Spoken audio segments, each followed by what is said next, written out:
नमस्कार दोस्तों, welcome back to Rupee Rider. दोस्तों, आखिरकार फाइनल हो गई है एक और बड़ी डील।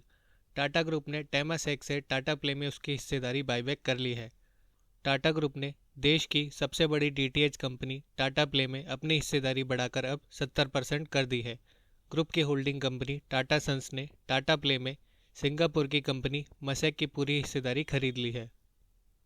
दोस्तों, अब तक टाटा प्ले में टेमासेक की 10% हिस्सेदारी थी, जिसे टाटा सन्स ने $100 मिलियन यानी कि 835 करोड़ रुपए में खरीद लिया है, जिसके बाद अब मसेक कंपनी टाटा प्ले से पूरी तरीके से बाहर हो चुकी है।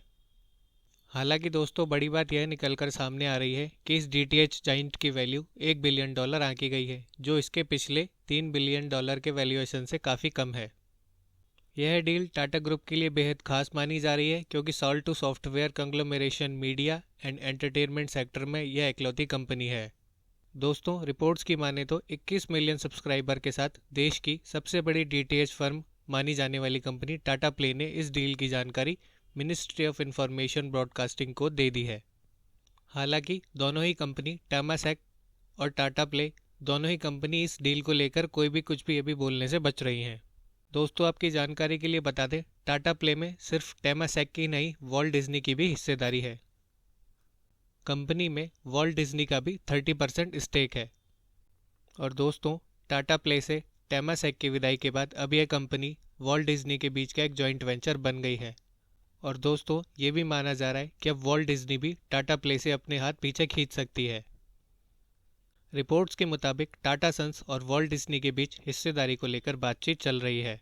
टेमासेक की विदाई के बाद फिलहाल कंपनी में टाटा सन्स की 70% और वॉल्ट डिज्नी की 30% हिस्सेदारी है, और इस 30% स्टेक को भी टाटा सन्स खरीदना चाहती है, जिसके बाद इस कंपनी से डिज्नी की भी विदाई हो जाएगी और टाटा प्ले एक 100% इंडियन कंपनी बन जाएगी।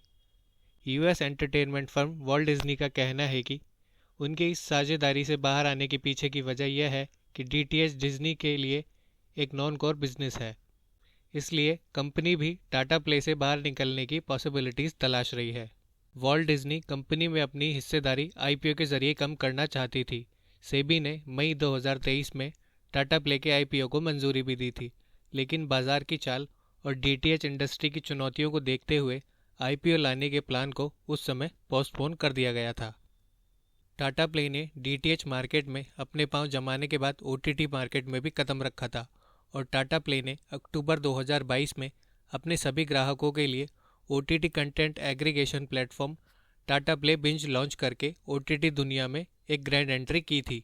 FY23 में कंपनी का ब्रॉडबैंड बिजनेस का रेवेन्यू 49% बढ़कर 260 करोड़ रुपए हो गया था। और दोस्तों, यहाँ पर हमें ये भी देखने को मिल रहा है कि टाटा प्ले का कस्टमर बेस हमें घटता हुआ दिखाई दे रहा है। सितंबर 2022 में टाटा प्ले का कस्टमर शेयर 33% से घटकर 32.43% हो गया था। वहीं अगर दोस्तों बात करें इस कंपनी के कस्टमर बेस की, तो वह कस्टमर बेस 65.5 मिलियन से घटकर 64.8 मिलियन हो गया था। अब दोस्तों, देखना यह है कि टाटा प्ले आने वाले समय में क्या बड़े दाव करती है और मार्केट को कैसे कैप्चर करती है। दोस्तों, आई होप आपको ये वीडियो पसंद आई होगी। ऐसे ही मोर इन्फॉर्मेटिव वीडियोस के लिए सब्सक्राइब कीजिए रुपी राइडर को। Thank you.